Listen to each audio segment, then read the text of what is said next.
façam oralmente, porque quando eu coloco aqui a situação do slide, eu não consigo mais vê-los, tá? Então, fiquem à vontade, caso necessitem. Vamos lá. Todo mundo vendo, galera? Sim, professor. Show de bola. Então, esse é o bate-papo de hoje, um bate-papo mega importante. Merecia 1000 horas e não 1h30. Mas é claro que essas são questões aí estruturais, institucionais. Isso não quer dizer que a gente vai esgotar o assunto aqui, quase que falta fôlego. E também não quer dizer que você não vá, né, verificar nos livros. Então, olhe desde o básico, desde que FIMUR, Anatomia Orientada para a Clínica, dá uma olhada no professor Ângelo Machado, Neuroanatomia Funcional, e vá para os tratados de neurologia, neurologia vascular, né? Professor Paulo Aguiar tem um livro na minha biblioteca com esse título, Neurologia Vascular, e os tratados de neurologia, que está bonito lá na minha biblioteca. E os livros de fisiopatologia também, pessoal. Tá? Eu não ganho nada para fazer propaganda, mas, por exemplo, eu gosto do PORT. Né? É um livro de fisiopatologia que eu gosto muito e eu gosto de adquirir. Bom, neuroanatomia funcional da vascularização do encéfalo, isso é uma missão provocadora das mais gratificantes. Por quê, meus amigos? Primeiro, segundo, causa de morte no Brasil.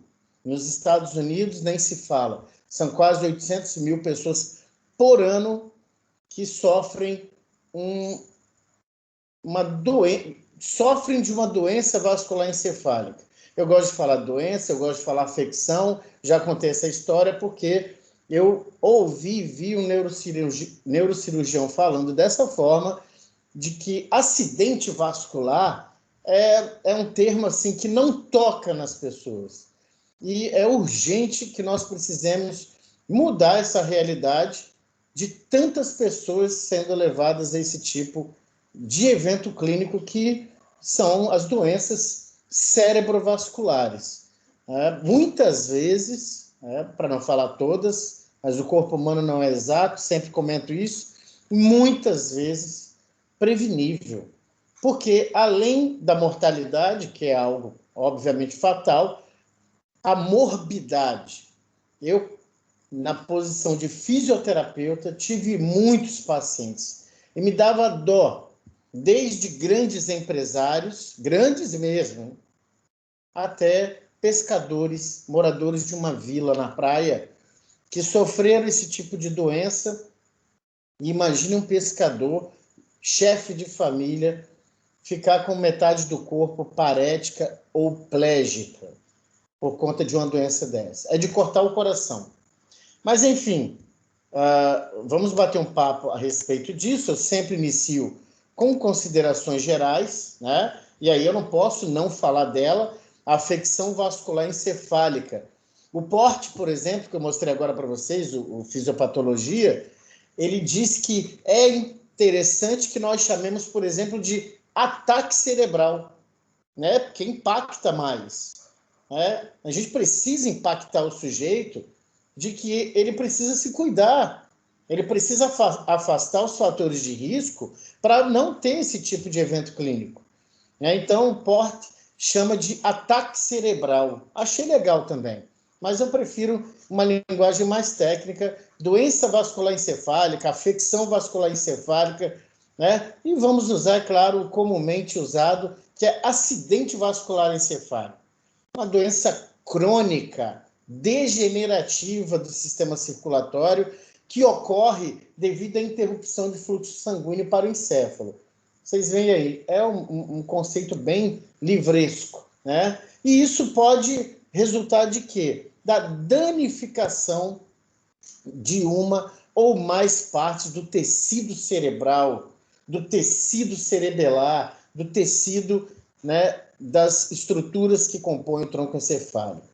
O AVE pode ser hemorrágico, cerca de 13%, né, onde você tem hemorragias ou intracerebrais, também chamadas de intraparenquimatosas, ou subaracnoides. E, numa frequência muito maior, as afecções vasculares encefálicas de cunho isquêmico. É uma privação de sangue em determinada área do cérebro. E nós teremos aí também os ataques isquêmicos transitórios, que, por sinal, vocês vão comentar no tutorial próximo de vocês. Enfim, é uma enfermidade que, quando não leva a óbito, eu comentava com vocês, afeta demais. Demais. Eu, como fisioterapeuta, assisti assim, foi aprendizado de vida. Afeta demais a qualidade de vida, a autonomia funcional do indivíduo. O indivíduo que fica dependente de outras pessoas para fazer, inclusive, a sua higiene pessoal, né? Para se vestir, para se alimentar. Então, a autonomia funcional fica perdida, o paciente passa a ser dependente, isso afeta a qualidade de vida sob diversos aspectos. E afeta a família também, que tem que, se não tiver alguém, às vezes, é só a esposa que cuida, e ela vai ficando doente junto. E, por vezes, a família tem que contratar alguém, né, na figura do que chamam hoje em dia de cuidadores.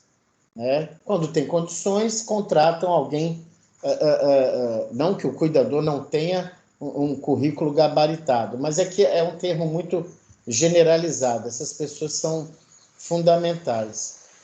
Cria situações também psicossociais, né? A família, muitas vezes, eu já tracei um orçamento de fisioterapia para aquele paciente, 5, 6 filhos brigando, e falando, Luciano, gostaríamos muito, mas não chegamos a um consenso aqui na família para dividir os gastos. E não fazia fisioterapia. Né? Então, tem aquela questão também que eu já vi de quem vai ficar com o papai? Quem vai ficar com a mamãe? Tem que ficar um dia. E eu ia fazer fisioterapia uma semana na casa de um, uma semana na casa de outro, e reclamação e conflito. Né? Prejudica, então, as vertentes sociais. Como eu falei do pescador, né? Parou de pescar. Como é que ele vai pescar em alto mar? Como é que ele vai mergulhar atrás de lagosta, como acontece no litoral sul do estado do Espírito Santo, ou então ali no sul da Bahia também? Como é que vai pescar? Então, a parte laboral, fora os outros, né? Os outros setores de trabalho. Então, há diversos fatores de risco, isso é muito sabido, e isso me indigna, porque sabe-se tanto e continua a haver um número alto. Né? Fatores de risco que são associados ao desenvolvimento desse evento clínico, hipertensão arterial sistêmica. Claro, existem também as questões genéticas, diabetes mellitus, obesidade, envelhecimento. Não quer dizer que você tem que chegar à idade senil e começar a ficar doente. Não. Aquilo que já conversamos a respeito de crianças, né, pessoal? Desde criança, desde o pediatra, nós podemos preparar as pessoas para serem saudáveis. Sedentarismo. E este confinamento nos leva ao sedentarismo. Contudo, é importante que nós consigamos superar, transpor esse obstáculo e tentar, sim, produzir atividade física no nosso corpo. Hipercolesterolemia, aterosclerose, tabagismo, contraceptivos orais, ingestão de álcool e de drogas lícitas ou ilícitas. Então, tem aí uma gama de fatores de risco muito próximos da nossa realidade. Qual o significado clínico da neuroanatomia vascular do encéfalo, pessoal? Os senhores terão que lidar repetidamente com esses temas, né? Distúrbios circulatórios do cérebro, doenças cerebrovasculares, acidente vascular encefálico, demência vascular.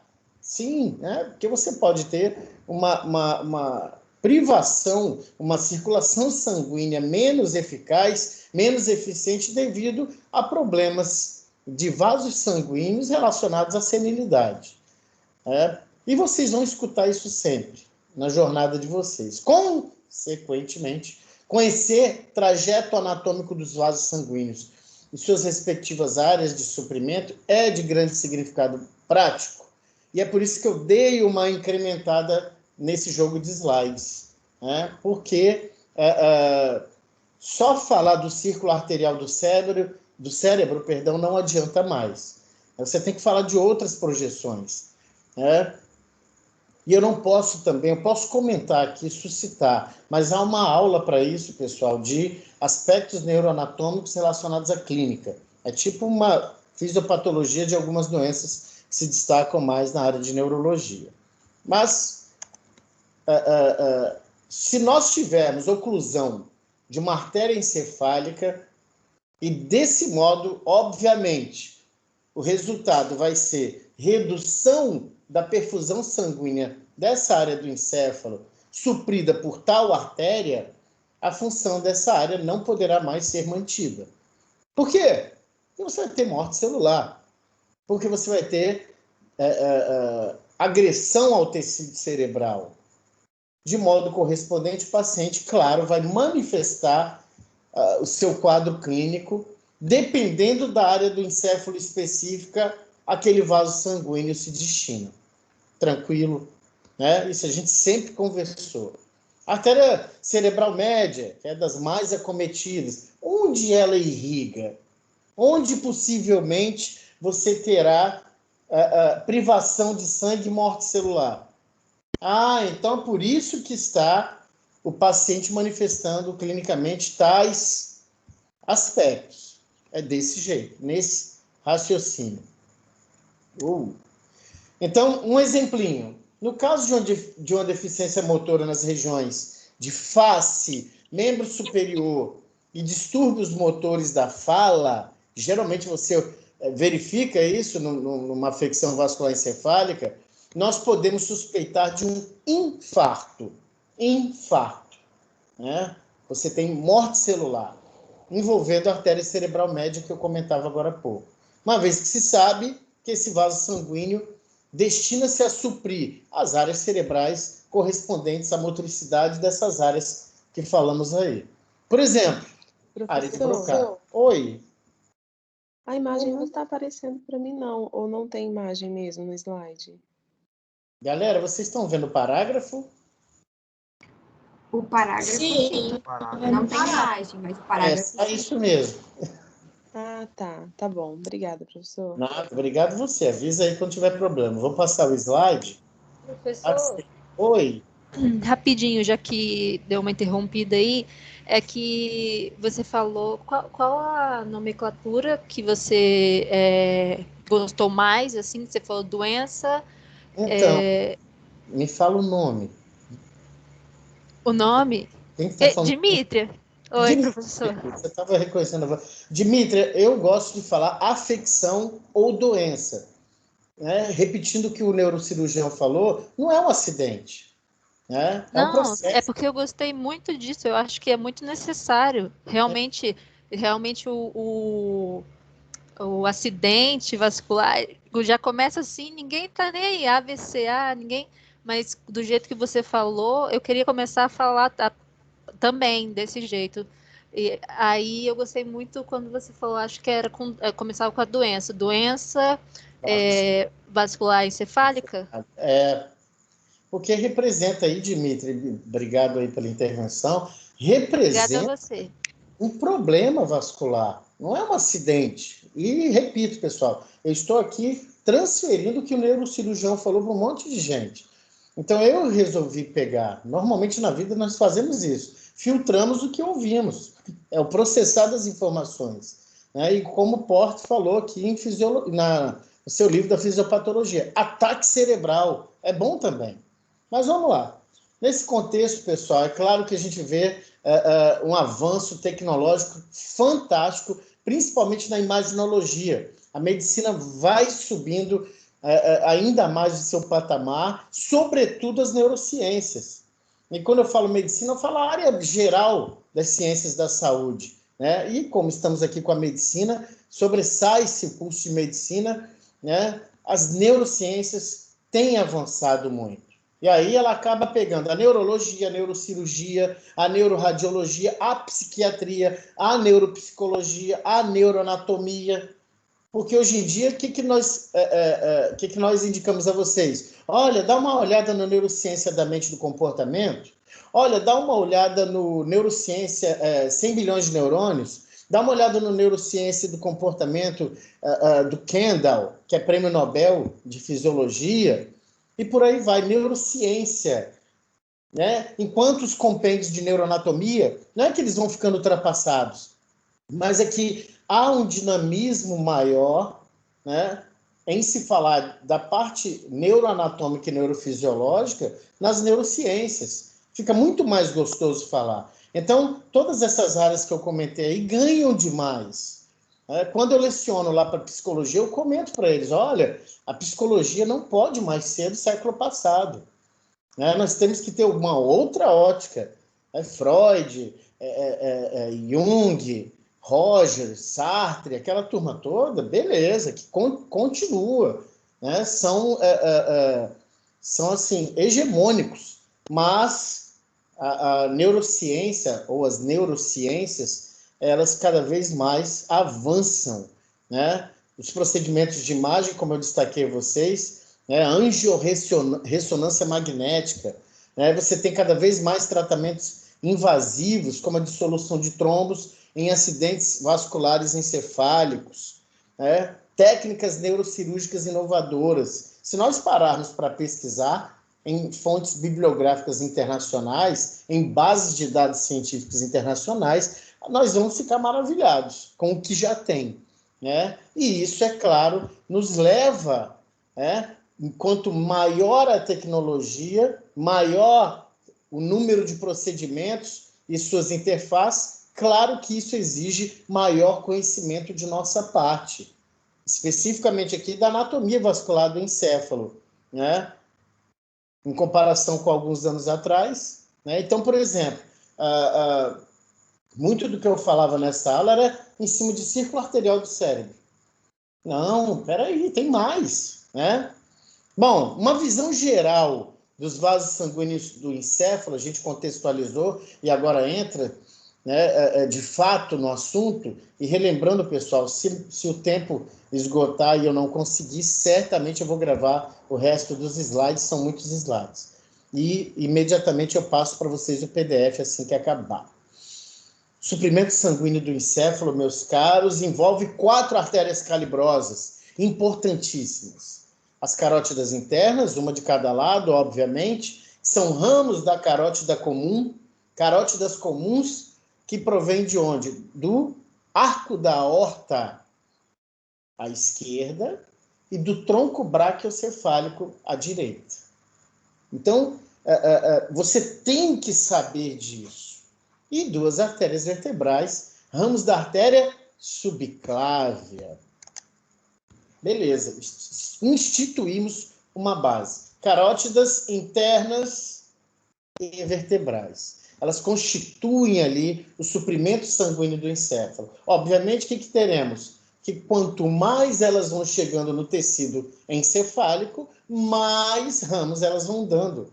Até porque você precisa ter aí uma permeabilidade, uma capilaridade para atingir as diversas áreas do encéfalo. As 2 artérias vertebrais se unem no nível do tronco encefálico, na linda artéria basilar, que deita ali por sobre a ponte. É uma apenas, ela é ímpar, né? Constitui o sistema chamado também de sistema vértebrobasilar. E isso te faz lembrar, né? 2 artérias vertebrais sobem e a nível do tronco encefálico se unem para formar a artéria basilar. A partir das 2 artérias carótidas internas e da artéria basilar, na base do cérebro, forma-se um circuito poligonal, outrora chamado de polígono de Willis, mas cujo nome correto é círculo arterial do cérebro. Círculo arterial do cérebro, me remete muito mais a pensar numa área, né, que circula alguma coisa e é de artérias do cérebro. Isso é muito importante, né? Uma primeira ilustração aí do professor Sobota, mostrando aqui a vascularização em geral, e aí tem muita artéria aí, eu deixei os nomes de propósito, né? Mas vem aqui, ó, artéria basilar provinda da vertebral. Nossa, a vertebral, então, ela sobe pelas vértebras cervicais, por isso os forames transversários, né? E aí tem gente doida por aí, estalando o pescoço. Essa gente doida, é claro, não os osteopatas, não aqueles que estão habilitados, mas gente normal, que não tem a técnica e vive estalando o pescoço aí. E tem artéria, tem nervo, enfim, é só um lembrete. E a artéria carótida interna, pessoal, né? Vinda da artéria carótida comum. Então, essas artérias, elas provêm a circulação arterial do encéfalo. E aí nós vamos descobrir aí uma gama de artérias, né? Que é claro, provocação.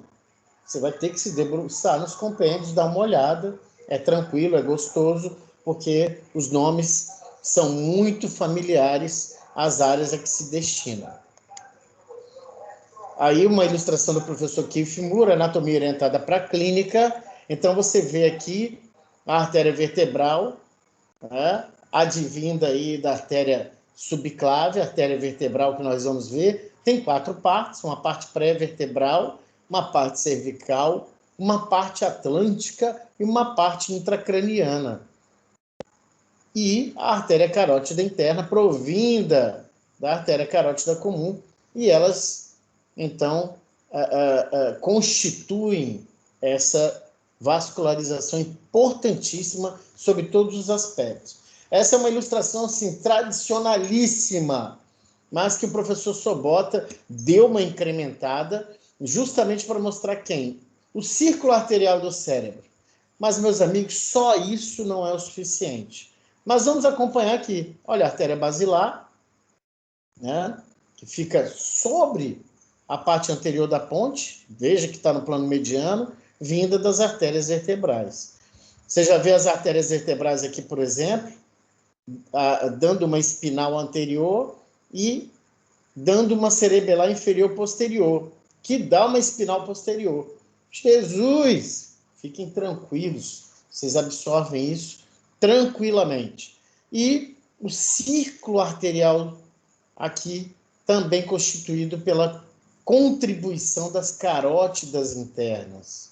E aí você vai ver logo um ramo que chama a atenção da artéria oftálmica, né? Que vamos comentar. Artéria hipofisária superior. Para onde vai a artéria hipofisária superior? Para onde vai a artéria oftálmica? Isso é fácil de deduzir, né? Então você destaca, claro, a artéria cerebral anterior, a artéria cerebral posterior e a belíssima e famosa artéria cerebral média.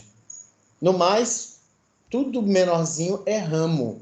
E é ramo importante, pessoal. Por quê? Porque vai para estruturas mais internas, sobretudo essas daqui, ó, essas artérias centrais, né? Essas artérias centrais, elas se destinam para onde? Para as áreas subcorticais, que tanto eu falei com vocês, cápsula interna, os núcleos da base, vai para aquela turma lá. E aí, se vocês perceberem, tivemos tutorial um tempo atrás sobre o quê? Um infartozinho lacunar lá no tálamo, na sua região mais lateral. Aí uma outra face também tradicionalíssima para mostrar vascularização, destaco a artéria basilar, e a artéria carótida interna, que vai dar cerebral média, que vai dar cerebral anterior e que vai dar cerebral posterior, formando este círculo arterial do cérebro. Círculo arterial do cérebro. O que é interessante aqui também né? Aqueles olhos de águia que precisamos ter, olhos clínicos que absorvem os detalhes, é a questão, pessoal, de referência. Anatomia, como diria Fernel, está para a fisiologia, como geografia está para a história. Então, vejam o círculo arterial do cérebro e referências, tipo nervo óptico, né? Nervo óptico, nervo trigêmeo, esse carinha aqui, ó, óculo motor. O óculo motor é um cara que está entre a cerebral posterior e a cerebelar superior. Então você vai aí constituindo pequenas referências, né? Porque eu vou falar delas depois. Mas isso é uma visão geral. Então, a partir desse circuito chamado círculo arterial do cérebro... Oi. Volta 2 imagens, por favor. 2 imagens. O senhor falou que a artéria vertebral ela se une e forma a artéria basilar ao nível do tronco cefálico. Aí nessa figura tem a artéria basilar. E onde estão as vertebrais que formam ela? Tá aqui, ó. Uma e outra. Aonde? Eu não estou vendo. A minha setinha não mexe para vocês, não? Mexe sim, professor. Mexe. Mexe também. Eu tô vendo normal. Então, ó, quem que tá falando comigo? É a Brenda. Oi, Brenda. Você não consegue ver minhas setinhas, então? Não. Tá embaixo? Mas a figura tu tá vendo. A figura eu tô vendo. Então, vê na parte bem inferior dessa figura, tá à esquerda escrito artéria vertebral.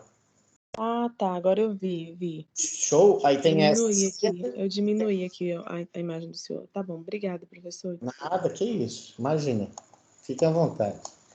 Então, nessa visão geral dos vasos sanguíneos, pessoal, vale dizer que, a partir desse círculo arterial do cérebro, originam-se os vasos para ambos os hemisférios cerebrais. Caramba, dá conta de tudo? Dá. São ramos pequenos. E é interessante que nós entendamos esses ramos pequenos. Por quê? Porque nós podemos ter oclusão ou podemos ter hemorragias. Isso, assim, de forma simples, né? As áreas de suprimento das artérias cerebrais não estão restritas, pessoal, aos limites anatômicos dos lobos, né? Para o lobo frontal está bem delimitado. Não, porque é vaso sanguíneo perfunde. E outra coisa, pessoal, outro aspecto que eu me lembro agora, que é interessante para o médico entender e lembrar é o quê? Estes vasos sanguíneos, como tudo no corpo humano, podem sofrer variação anatômica. E você tem que estar preparado para esse tipo de coisa, né? Então, por exemplo, a artéria cerebral média, olha ela aí citada de novo, supre partes do lobo frontal, do lobo parietal e do lobo temporal. Assim, pessoal, a artéria carótida interna geralmente supre o hemisfério do mesmo lado, né? A artéria carótida interna, com exceção de partes do lobo temporal e do lobo occipital, que vai ser ali suprido pelas vértebras do grupo vértebro-basilar, mais posteriores. Aliás, aproveitando a pergunta e a ilustração, vejam as artérias vertebrais, né, aqui na região inferior da ilustração, para quem não vê minha setinha, elas constituíram a artéria basilar. E a artéria basilar segue no tronco encefálico e origina 2 artérias cerebrais posteriores. Então, essas cerebrais posteriores, mais a basilar, vão tomar conta dessa região posterior. E isso, né, grosseiramente falando. O sistema vértebro-basilar, que por coincidência estamos comentando dele, supre tronco encefálico, cerebelo e as demais porções dos hemisférios de ambos os lados. Não obstante, as regiões de suprimento dos vasos podem diferir deste padrão morfológico, que nós chamamos de situação normal, em um único paciente, devido a variações anatômicas, pessoal.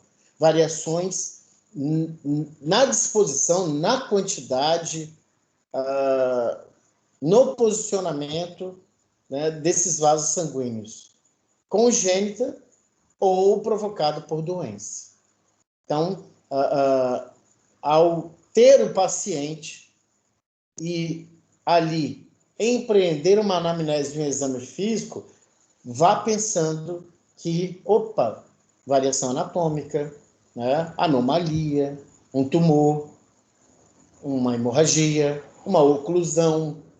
Vai pensando nessas situações. Ou se é vítima de um traumatismo, né, você vai pensar no atingimento desse vaso sanguíneo, no hematoma subdural, epidural, subaracnoide.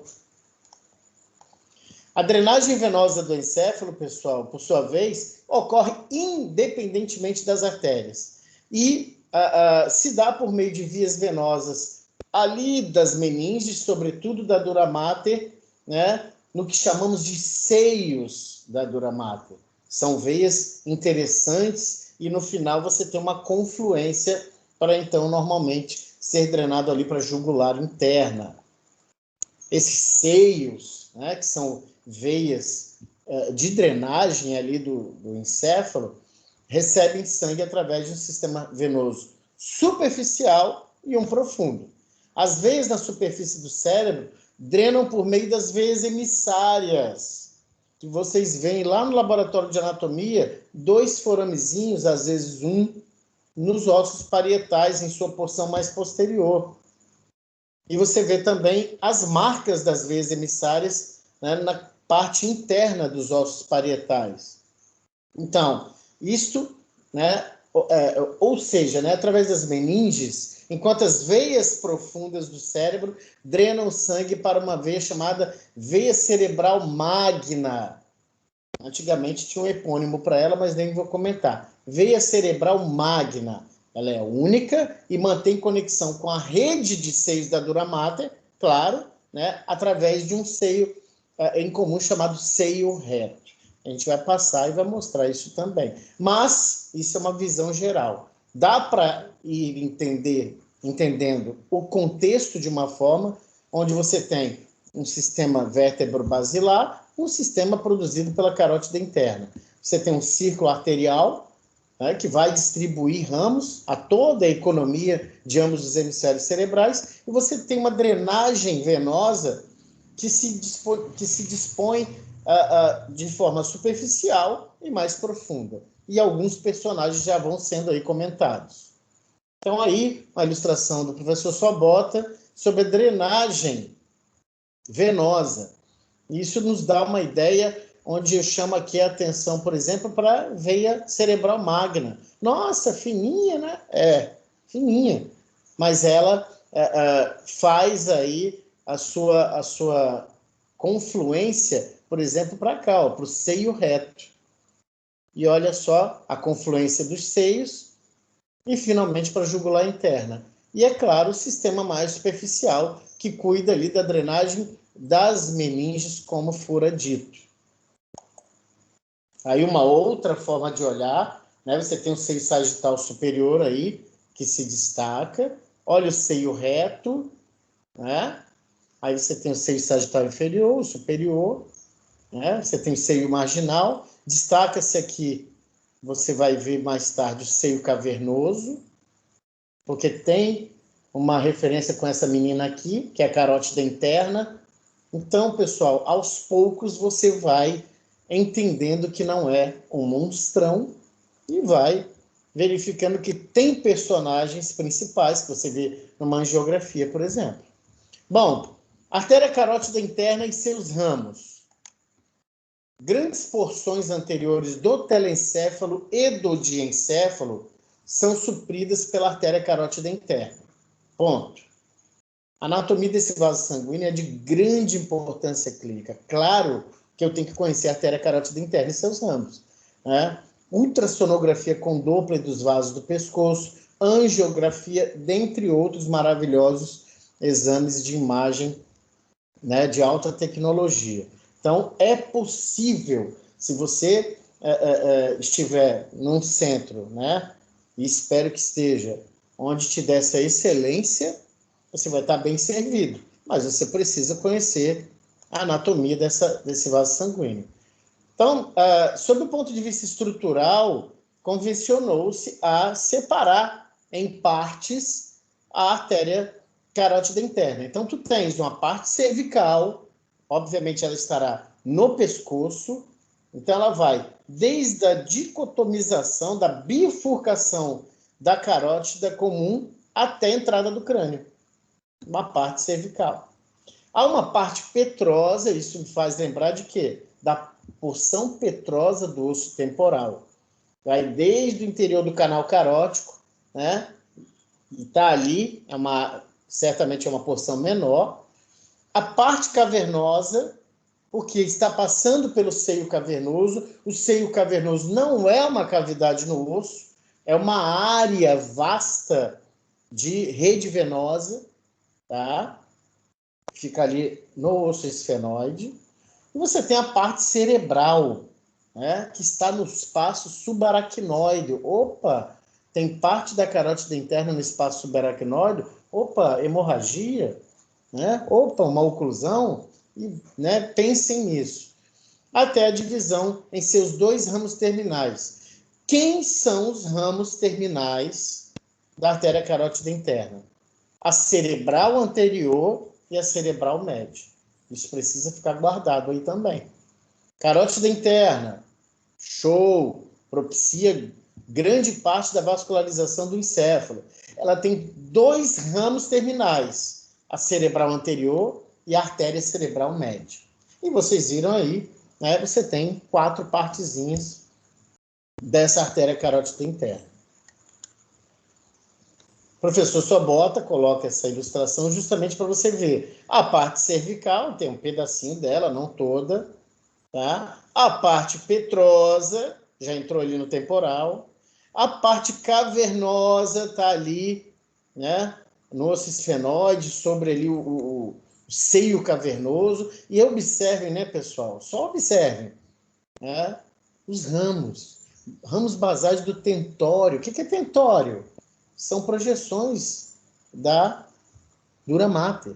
Ramos para o gânglio trigeminal, ramo meníngeo, mas não se pegue nisso, tá? Parte cavernosa, forma esse Szinho aqui, que é o sifão carótico, né? E aí você tem a parte cerebral. Bacana essa parte cerebral, fiquem de olho nela, né? Aqui esses asteriscos indicam que essa artéria carótida interna, em sua parte cerebral, atravessou ali a dura mater. Então, prestem atenção nessa parte cerebral. Por quê? Olha aqui as 2 terminais, lindonas. Cerebral anterior e cerebral média. Então, Luciano, eu posso ter uma placa de ateroma na artéria carótida interna, lá no pescoço? Pode. E na artéria carótida comum? Pode. Endarterectomia pode ser feita? Pode. E aí a gente vai imaginando as coisas. Mas, vamos voltar para cá. Parte cerebral da carótida interna, olha os 2 lindos ramos terminais. Não deixem de saber isso, tá? E aí você já destaca aqui, ó. Opa, artéria oftálmica, vai lá para o bulbo do olho, né?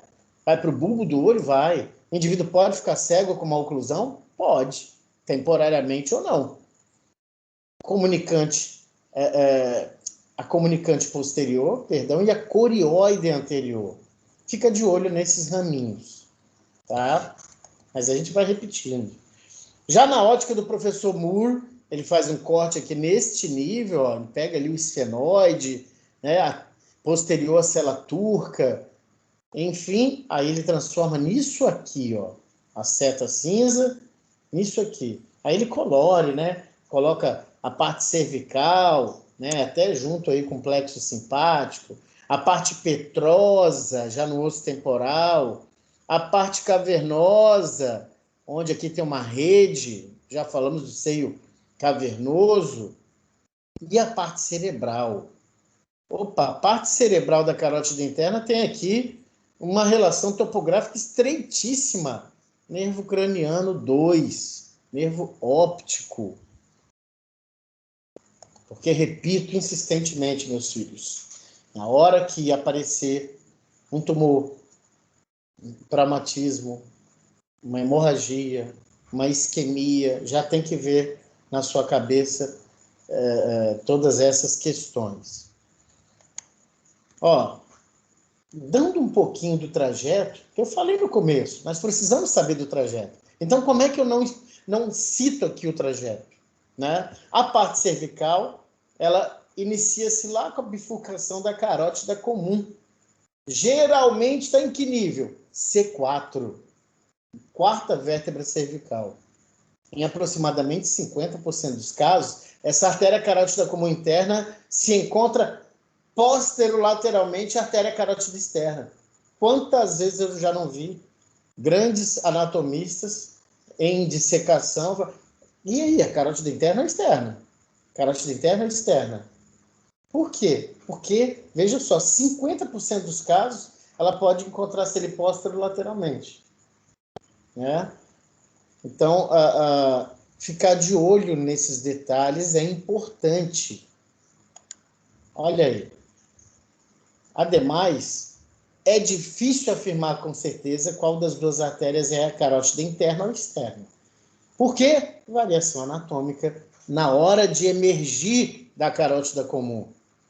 Então, olha só, hein? Utiliza-se nas avaliações por meio de ultrassonografia do pescoço o aspecto anatômico de que a artéria carótida interna, em contraste com a artéria carótida externa, não emite ramos na região do pescoço. Olha o detalhe. Porque isso pode cair numa prova, pessoal. E não só na prova institucional, na tua prova de anatomia, não. O concurso, a residência. E o cara colocar lá que a artéria carótida interna dá vários ramos, o tílio cervical, e está te enganando. Por quê? A carótida interna não emite ramos na região do pescoço. Lembra dos ramos terminais da carótida interna? Por isso eu fico perturbando? Cerebral anterior e cerebral médio. Oftálmica, a corióide anterior. Então a gente vai juntando esses trapinhos aí para constituir um conhecimento consistente.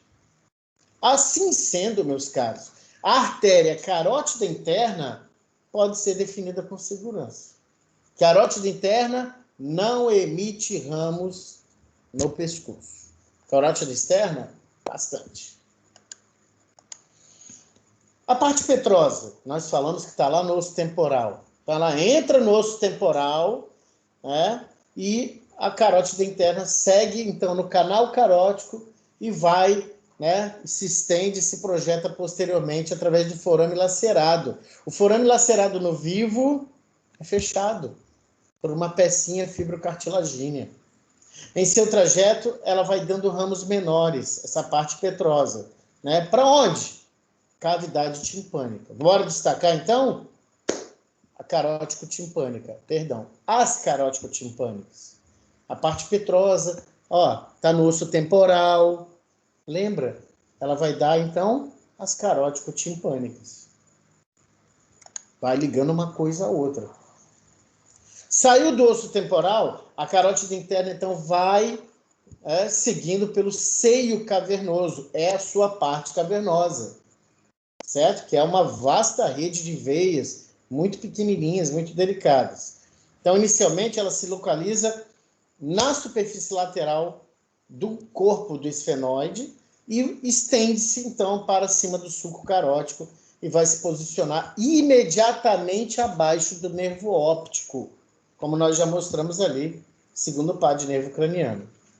E aí, em seu trajeto, a carótida interna dá, então, origem a pequenos ramos para onde? Para as meninges. As meninges precisam também. Para o gânglio trigeminal e para a glândula hipófise. Vai segurando. Professor. Oi. Então, um acidente bastante não, uma doença vascular encefálica, né? Na região da carótida interna, na parte cervical, como ela não emite ramos nessa parte, nunca vai ter uma consequência, por exemplo, nos olhos, oftalmológica, é isso? Seria esse o raciocínio? Já que ela teve lá na parte cervical, vamos dizer que ele tinha uma placa de ateroma, geralmente obstrui 75%, já vi até 95%, aí você vai ter uma isquemia, a turma de cima vai sofrer. E aí, quando eu me lembro da turma de cima, eu me lembro de quem? Quem que eu tenho que me lembrar particularmente? Principalmente das cerebrais anterior e média, a oftálmica, eu posso ter um problema assim no olho, né? A corioide anterior, eu posso ter problema sim. Por quê? Porque ocluiu no pescoço, então, e a galera lá de cima não está recebendo. Não está recebendo, entendi. Entendeu? Então, valeu a intervenção sempre. Vocês são os melhores, porque a gente acaba discutindo fora do contexto conteudinal. Então, Obrigada, professor. Nada, que isso, imagina, eu que agradeço. Então, olha essa pergunta aí. Então, ela faz diferença na hora do raciocínio clínico. O indivíduo pode ter, pessoal, uma cegueira parcial e temporária, devido a essas questões relacionadas aí com o trajeto. Por isso que eu trouxe o trajeto. O slide fica feião, cheio, mas eu prefiro trazer. Então, parte petrosa, parte cavernosa, e aí nessa ilustração bacana do Sua Bota, ele fez um corte no plano horizontal, e você vê aqui, ó. Aí você vê. Olha o seio cavernoso, cara. Que bacana. Uma rede venosa, delicadíssima, lindona. Olha o óculo motor aqui de bobeira, né? Olha o troclear, olha o abducente, né? Olha a turma aí toda. Olha aqui também o seio intercavernoso. Olha a hipófise. Aí você vai tendo ideia. Então, essa parte aqui é a parte cavernosa da carótida interna. Aí, numa outra versão, né, você vê aqui a carótida interna. Tá aqui bonitona. Né? Aqui é clara cerebral média, porque aqui é a carótida interna. E você tem aqui a carótida cerebral anterior. Cerebral anterior e cerebral média. Show! E essa aqui? Olha a oftálmica. Olha o nervo óptico. E aí você vai fazendo as referências. Mas, a princípio, a gente não pode perder. Né? A carótida interna, seus ramos terminais, 2 lindos, cerebral anterior e cerebral médio. Lembrar da oftálmica, importantíssima, na hora que vocês forem ver questões clínicas. A parte cerebral, ela inicia assim que a carótida interna abandonou dura mater. E aí entra ali numa área, né, expansiva do espaço subaracnoide, que é chamada cisterna carotídea. É um espaço para ela ali. Ela vai por um pequeno trajeto em direção occipital e lateral. E aí vem a ficar localizada abaixo da substância perfurada anterior. Lembra da substância perfurada anterior, galera? Trígono olfatório, substância perfurada anterior. Se não lembro, já a gente vai lembrar. Então, neste local exatamente, ela se dividirá nos seus 2 ramos terminais. Quais são? Cerebral anterior e cerebral médio.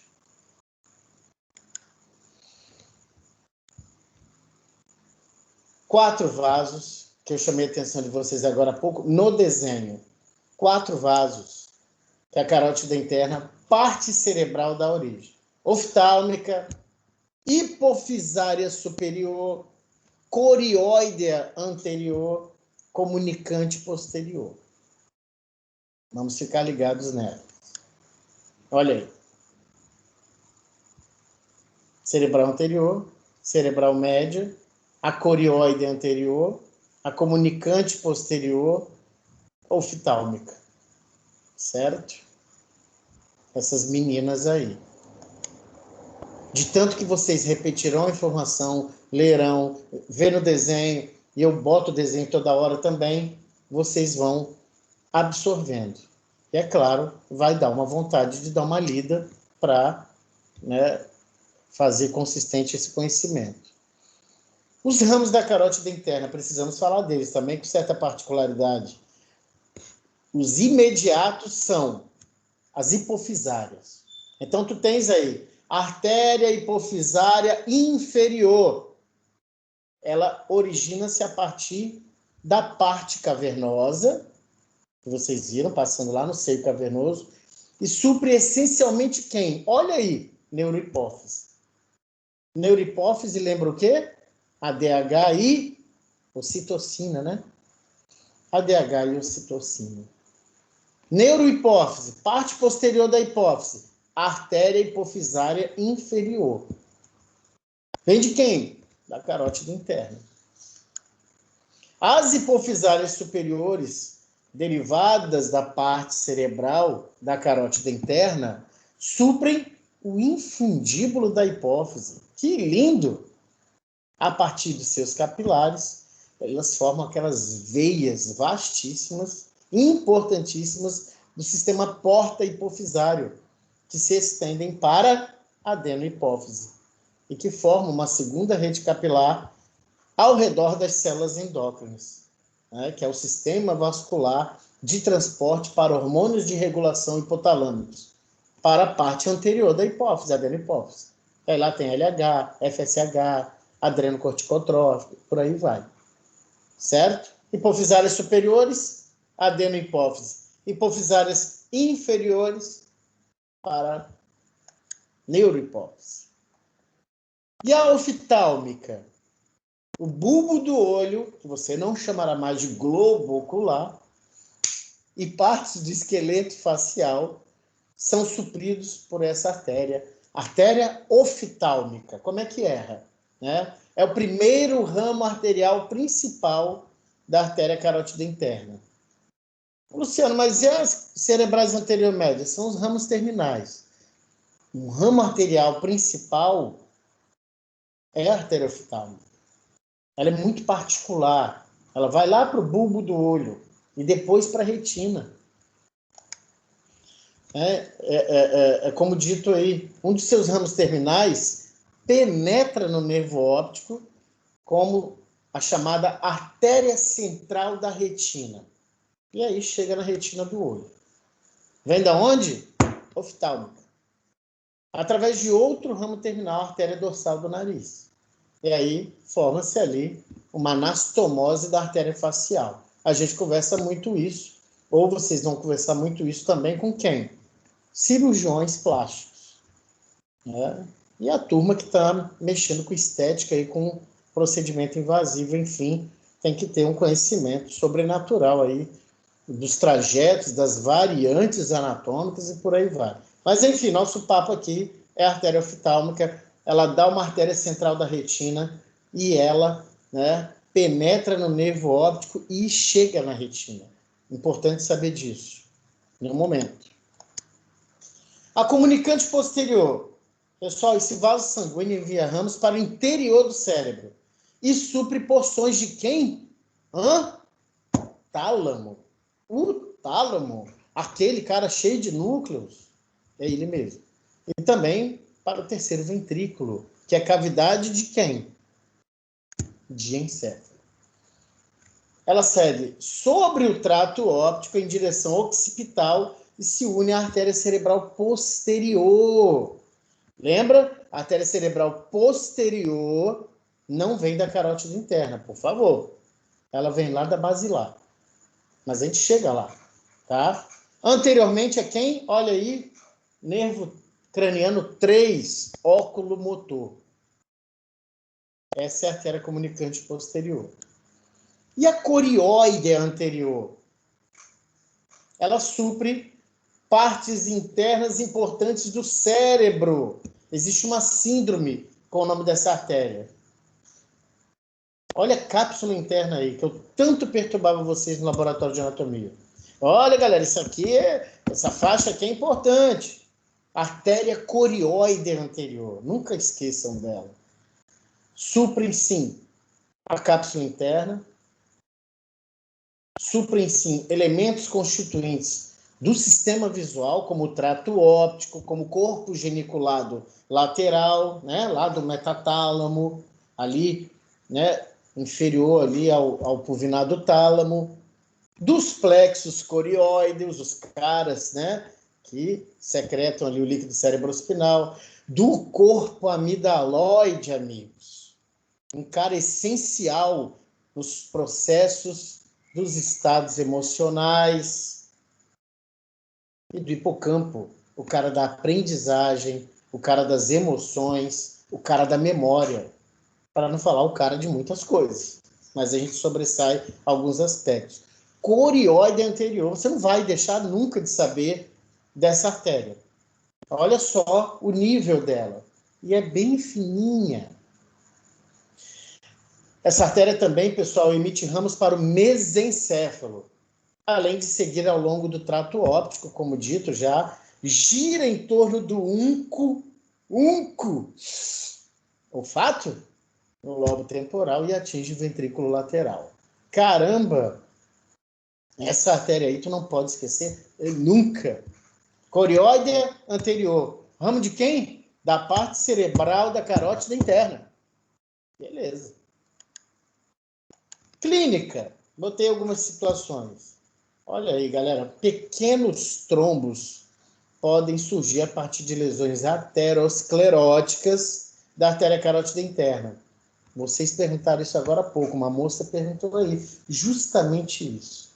E aí, caso se forme um trombo na artéria oftálmica, né, e a partir daí esse trombo se desloque para a artéria central da retina, isso pode levar a uma cegueira unilateral, na maioria dos casos, repentina e indolor. Cara, se você não passar um exame físico bacana, né, se você subestimar detalhes, você passa por esse dado, assim, passou de passagem. Uma cegueira unilateral, súbita e indolor. Se esse trombo é dissolvido, essa cegueira é apenas transitória. Na clínica chama-se amaurose fugaz, do grego amauroses, que quer dizer escurecer, algo assim, e fugaz, que é rápido.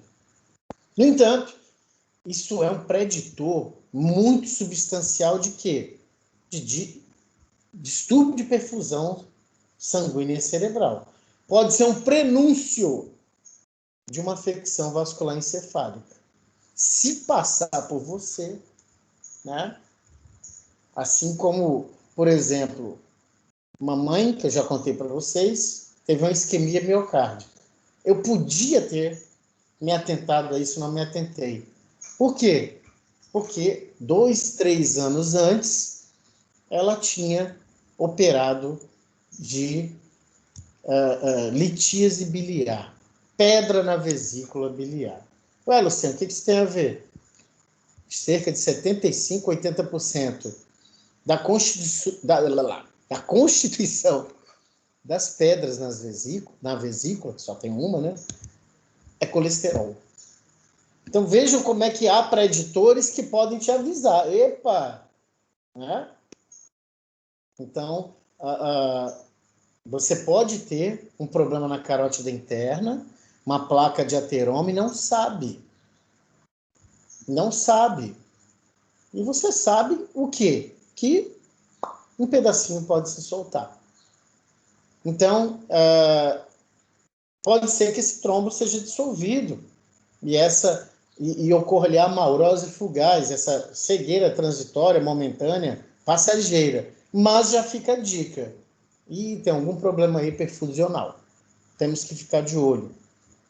Esse é o médico que nós queremos. O perspicaz, o investigador. E a artéria cerebral anterior? Claro que a gente tem que falar dela. Nossa, ficou juntinho ali. Supre a parte anterior, lembra aí do telencéfalo, hein? Da superfície medial dos hemisférios. A parte anterior da superfície medial dos hemisférios. E uma faixa cortical paralela à margem superior do cérebro. A margem ali que a gente chama de superolateral. Pessoal, a artéria cerebral anterior emite ramos para o interior do cérebro. Promove o suprimento, olha quem também, da cápsula interna. Será que ela é importante? Ela já ganhou ali, né, da corióide anterior. Agora também ganha da cerebral anterior. Núcleos da base. Esses caras ali no interior são muito perfundidos. Contudo, por artérias muito fininhas. A partir da sua ramificação, ela segue em direção anteromedial para a fissura longitudinal do cérebro, que tanto você conhece. Artéria cerebral anterior. Então, aí, na fissura longitudinal do cérebro, ela se une à artéria cerebral anterior do lado contralateral, através de uma comunicante, artéria comunicante anterior. Isso é muito tranquilo, né, de se observar. Então, você tem aqui, ó, olha que singela aqui, artéria comunicante anterior. Certo? E aí você tem as duas cerebrais anteriores, né? Se enfiando, vamos dizer assim, na face medial dos hemisférios cerebrais. Nesse outro aspecto, dá para nós entendermos que a artéria cerebral anterior, aquela aqui, ó, à esquerda de vocês, para quem não vê a minha setinha, artéria cerebral anterior, ela dá origem inicialmente a uma comunicante anterior, que nós vimos, né? Aqui. E ela dá também, isso vai fazer com que haja conexão, anastomose, com a artéria cerebral anterior do lado contralateral. A artéria cerebral anterior dá uma comunicante anterior, né? E em seguida ela sobe, meus caros. Olha como é que ela sobe bonito. Olha como é que ela toma conta dessa face medial e anterior do hemisfério cerebral. Em torno de quem? Corpo caloso. E aí você vai ter que destaca-se a artéria pericalosa. Certo? Então vejam aí, sulco do corpo caloso, giro do cíngulo, sulco do cíngulo, porque aqui a partezinha posterior, ó, aqui, parede occipital, a calcarina vem de quem? Da cerebral posterior. Certo? Notem que o ramo, olha o sulco parieto occipital que às vezes vocês procuram na peça, né? A veia cerebral magna se destaca aqui também. Então, destaca-se aí a artéria pericalosa, vinda da artéria cerebral anterior. Tá vendo? Tem uns probleminhas aí de formatação, mas nada que nos impeça. Ao longo do seu trajeto, essa artéria cerebral anterior encontra o corpo caloso. Vocês viram aí? E se divide em dois ramos principais. A pericalosa, que está entre o corpo caloso e o giro do cíngulo, você não vai esquecer mais disso. Corpo caloso, giro do cíngulo. Entre os dois, a artéria pericalosa. Vindo de onde? Da cerebral anterior. E a artéria caloso marginal, superior ao giro do cíngulo, ao sulco do cíngulo, me perdoe. Tá? Essas duas artérias se destacam. Aí, você tem também ramos da artéria cerebral anterior que precisam ser faladas. Muito diminutas, mas precisam ser faladas. É aquele aspecto que eu sempre destaco. Quer dizer que você vai ver numa peça anatômica, talvez você não veja, mas saibam de estar. Né? Elas já se ramificam no segmento inicial da artéria cerebral anterior e vão se estendendo através da substância perfurada anterior.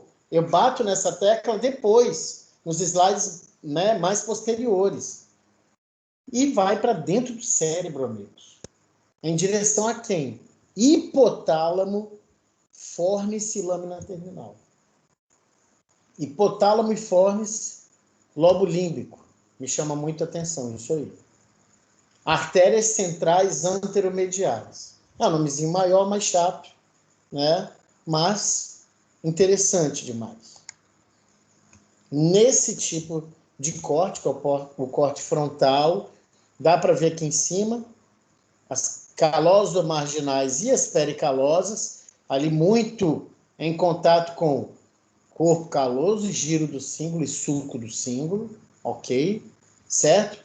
E olha aqui as centrais anteromediais, que miúdas, certo? Não perdendo, é claro, aqui a referência das cerebrais anteriores e da comunicante anterior. Então, centrais anteromediais.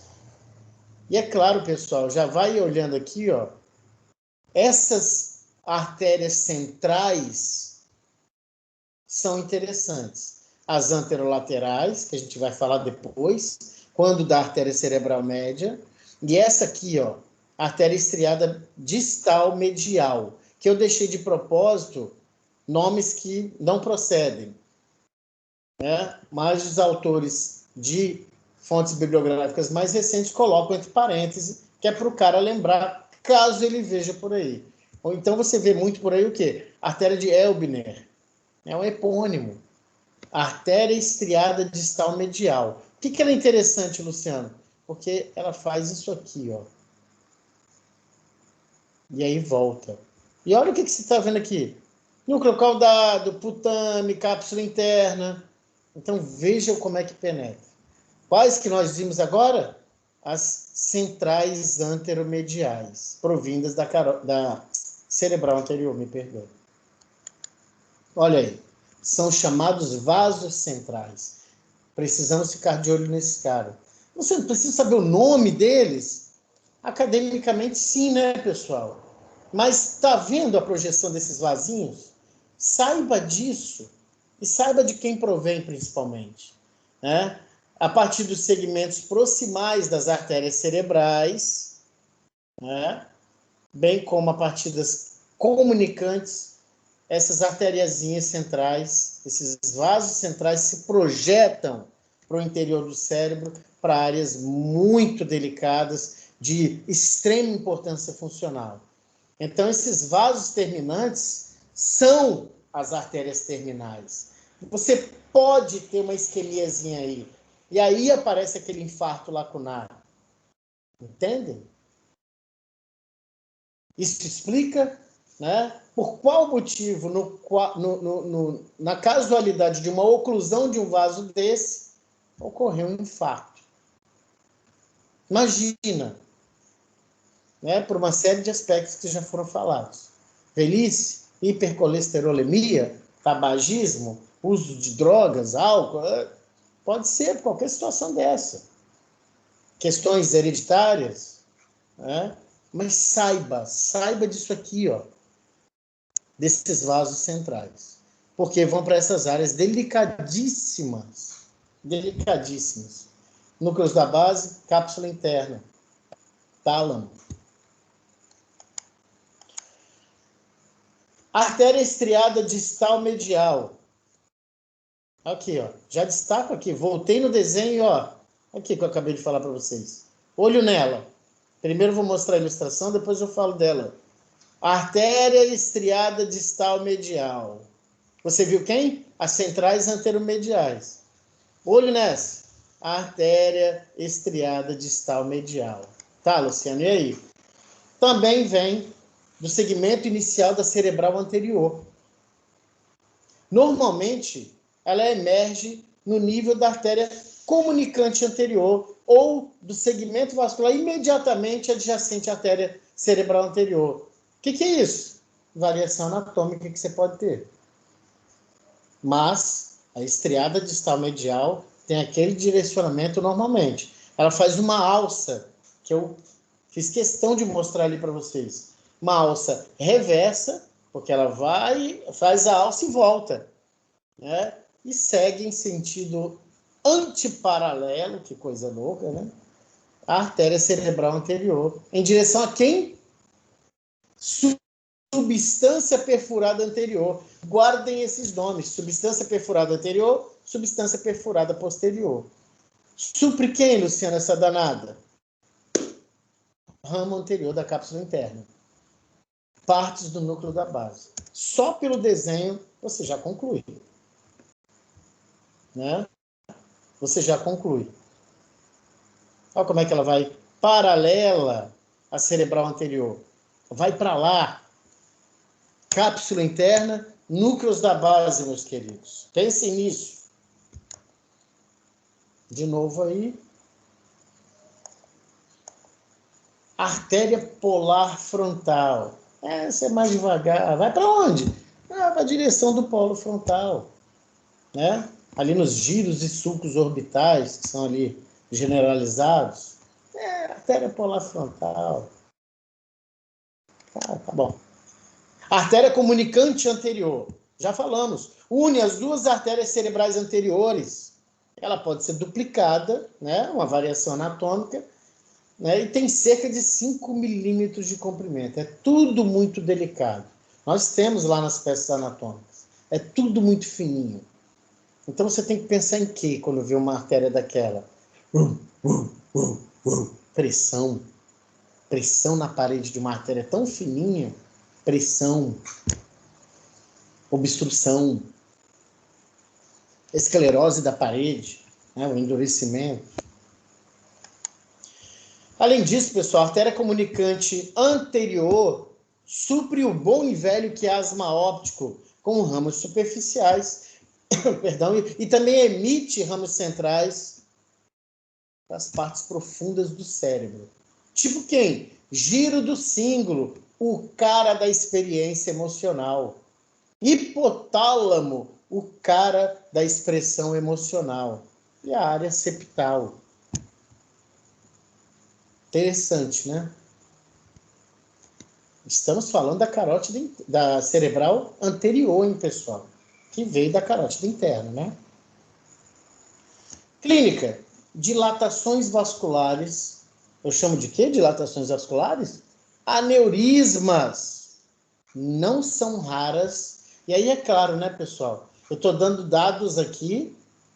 E aí, claro, dentro do nosso tempo, da nossa vida acadêmica, que não é fácil, você pode dar uma pesquisada nos artigos científicos, leve-os para o tutorial, mas também pense em publicar, por que não? Né?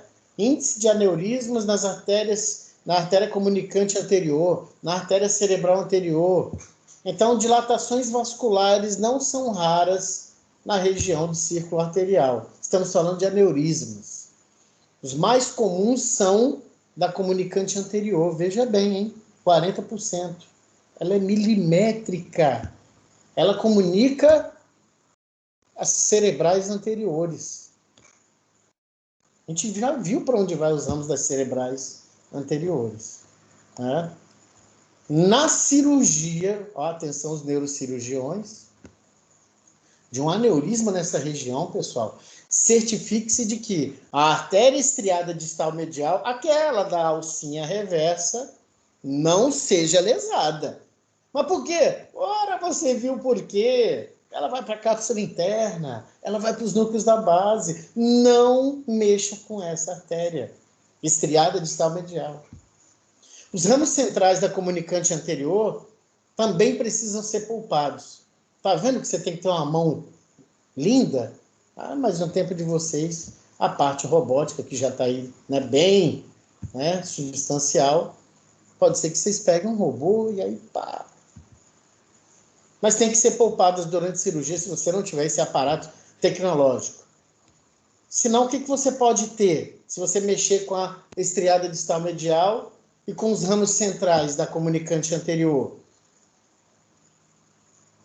É claro que isso normalmente é temporário, mas pode não ser, né? Você pode ter um distúrbio operatório da memória.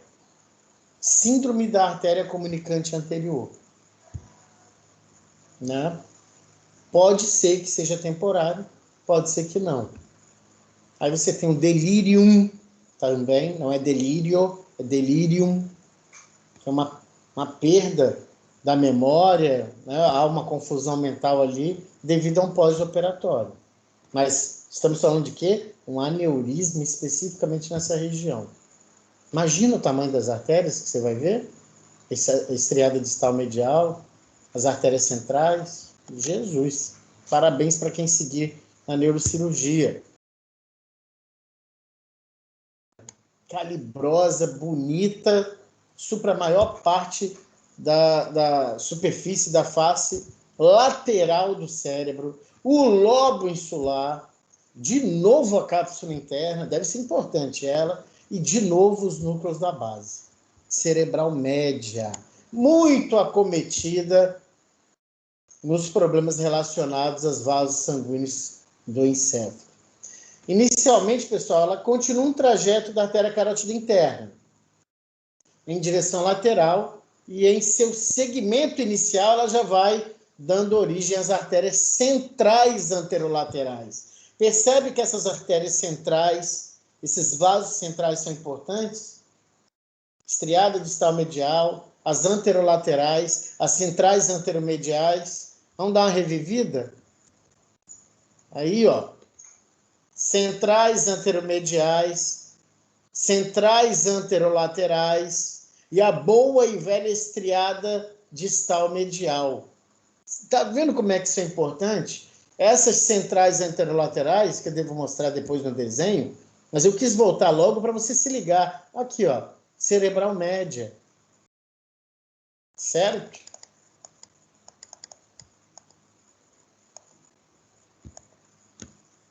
Passa sobre a extremidade medial do sulco lateral, conhecido de vocês. Ela atinge a fossa lateral do crânio e se ramifica sobre o lobo insular. E ali origina vários ramos terminais. Esses vasos são denominados de acordo com a sua respectiva região de suprimento. Por exemplo, você tem uma artéria de sulco central, né, que ela vai, claro, né, ter o seu trajeto no sulco central.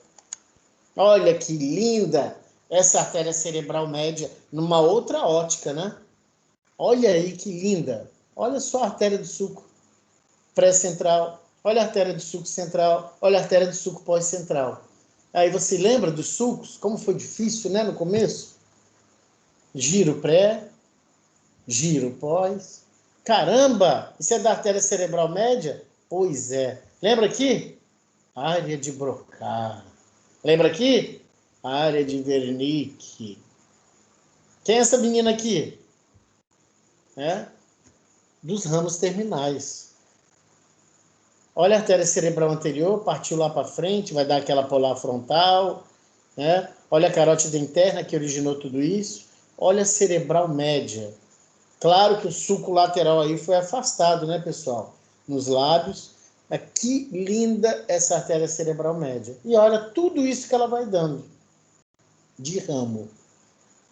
O mais importante do que todos esses nomes, pessoal, veja a distribuição. Se você tem um problema, um evento vascular dessa artéria cerebral média, olha a confusão que nós teremos.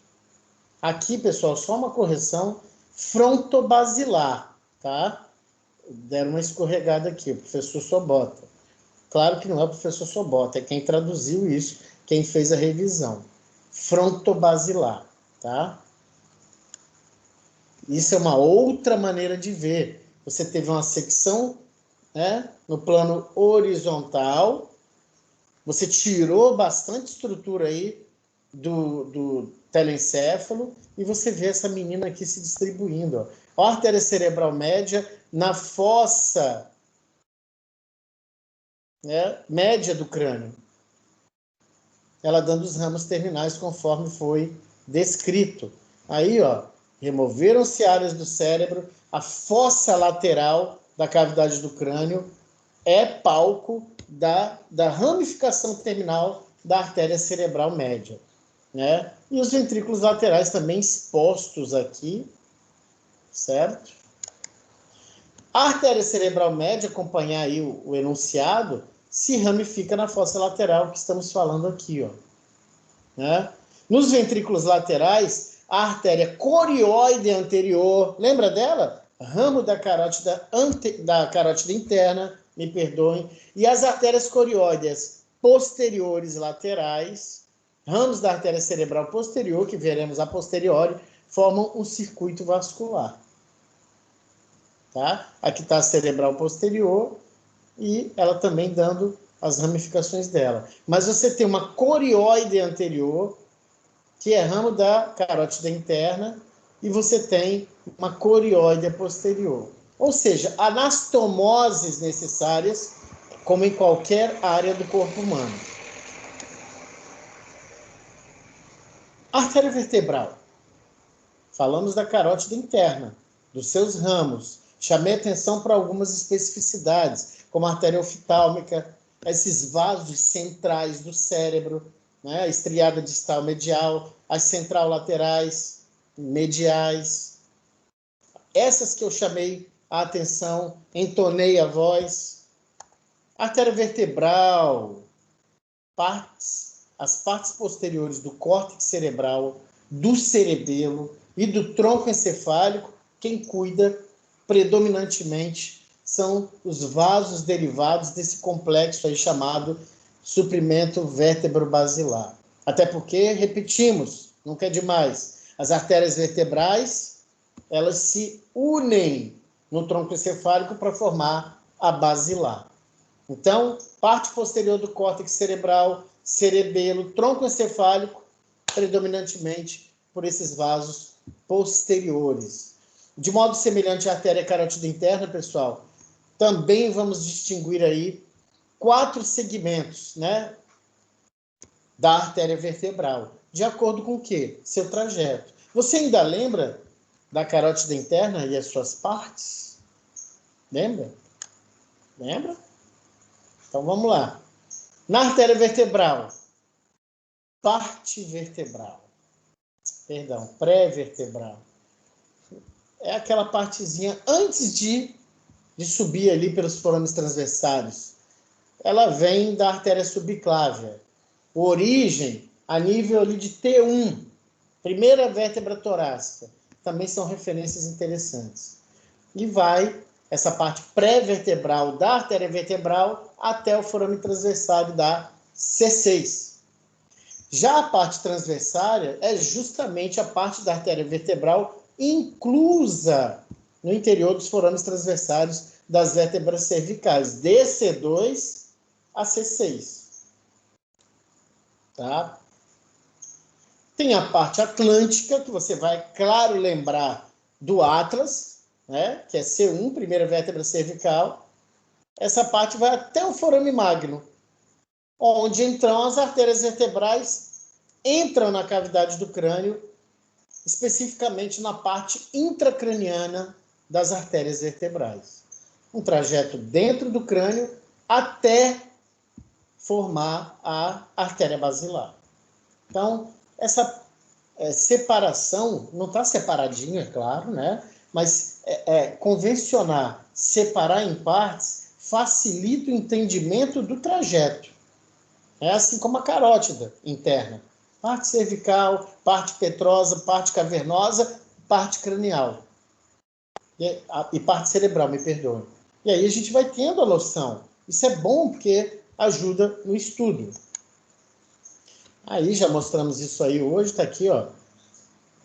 Bem na região inferior aqui do desenho, artérias vertebrais, unindo-se. Aqui já é a parte o quê? Craniana, né? Formando a basilar. Também vimos essa ilustração hoje, eu fiz questão de usar as mesmas ilustrações, pessoal. Também as vertebrais, formando a basilar. Aqui nós já temos uma outra vista interessante, esse desenho, né, que são as artérias da fossa posterior do crânio. A artéria vertebral e a artéria basilar e seus ramos, justamente suprindo não só a parte superior da medula espinal, como o tronco encefálico e o cerebelo. Perdão. Destaque aqui para a artéria basilar. E é claro, vocês vão vendo com o tempo, né? Artérias da ponte, artérias cerebelares, sejam elas inferior, posterior, ou anterior, inferior, inferior, posterior. E você vai vendo aí tomar conta da parte posterior dessas regiões que lhes falei. Artéria vertebral, artéria basilar, que chamam de circulação vértebro-basilar. Clínica. Olha aí, de novo, pessoal, uma menção em relação a exames de imagem. Exame de Doppler da artéria vertebral, assim como da carótida interna também, é possível por meio, né, da parte atlântica.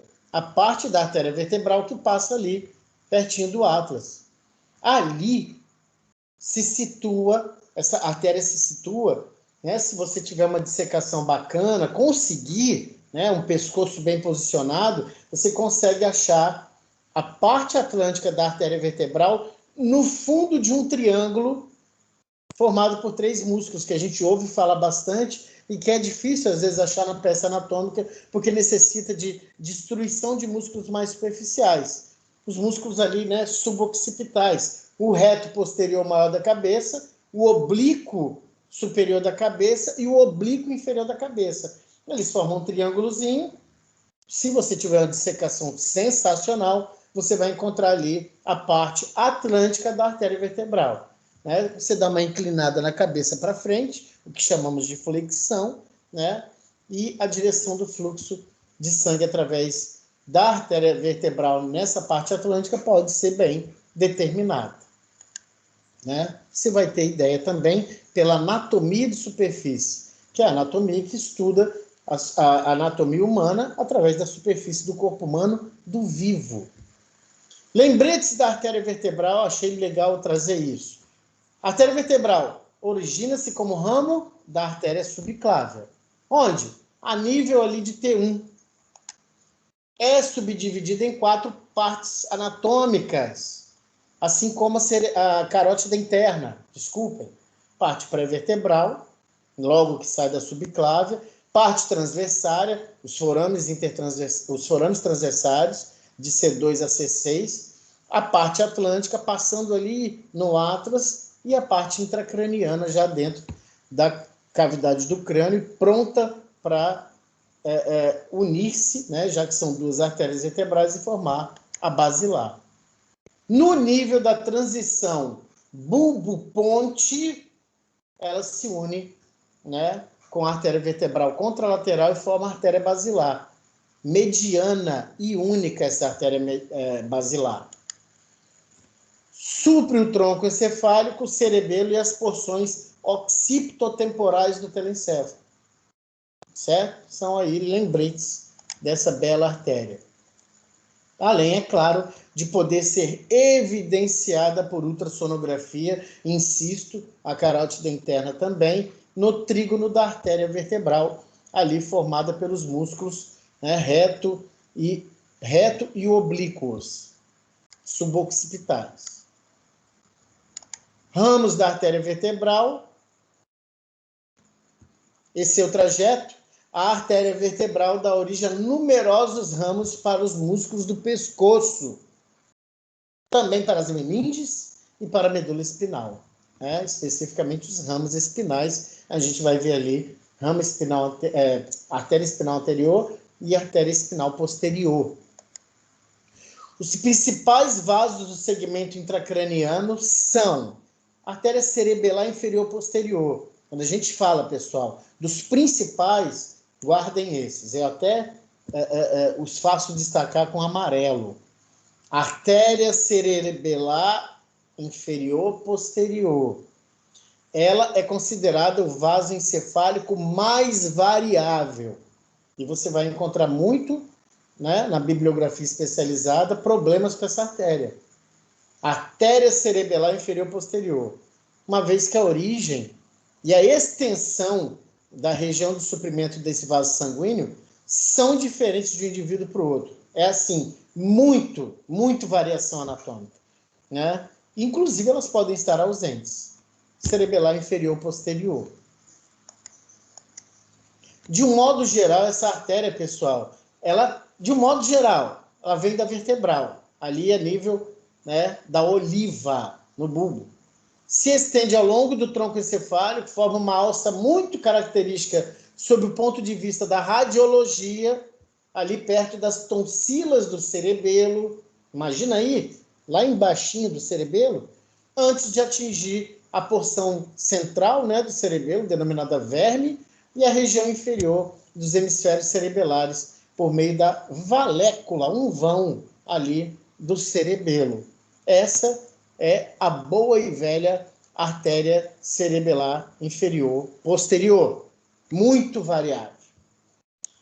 E ela supre partes do bulbo e das regiões posteriores e da região posterior inferior do cerebelo, por isso ela leva o nome. Frequentemente ela também pode originar uma artéria espinal posterior, a espinal posterior pode não vir da vertebral diretamente para suprir a medula espinal. Não obstante, essa artéria também pode se originar diretamente da artéria vertebral. Isso tudo dá publicação, né? Você acha numa dissecação, você publica, ou você faz uma bela de uma revisão sistemática e publica, enfim. São questões interessantes em relação a essa artéria cerebelar posterior inferior. Meus caros, aí a gente ia falar da espinal anterior. Vou parar por aqui. E, cadê vocês? Voltei. Voltei, né? E partir daqui para... vou gravar e colocar lá para vocês. Mas, enfim, nós conseguimos falar de uma forma geral dessa vascularização, sobretudo arterial, né, que clinicamente nos é muito importante, a partir deste complexo aí, partindo da carótida interna e da vertebral. Chamando atenção para esse contexto, para o círculo arterial, conseguimos falar, né, dos ramos bem específicos. Ah, Vitória, beleza. Esse feedback sempre é interessante, né, pessoal? Porque se a gente ficar... A artéria cerebral anterior, ela vai para lá, vai para cá, vai para cá, vai para lá, vai para cá. E se você não fizer um link aí com a clínica, fica realmente enfadonho. Deixa eu parar essa gravação aqui.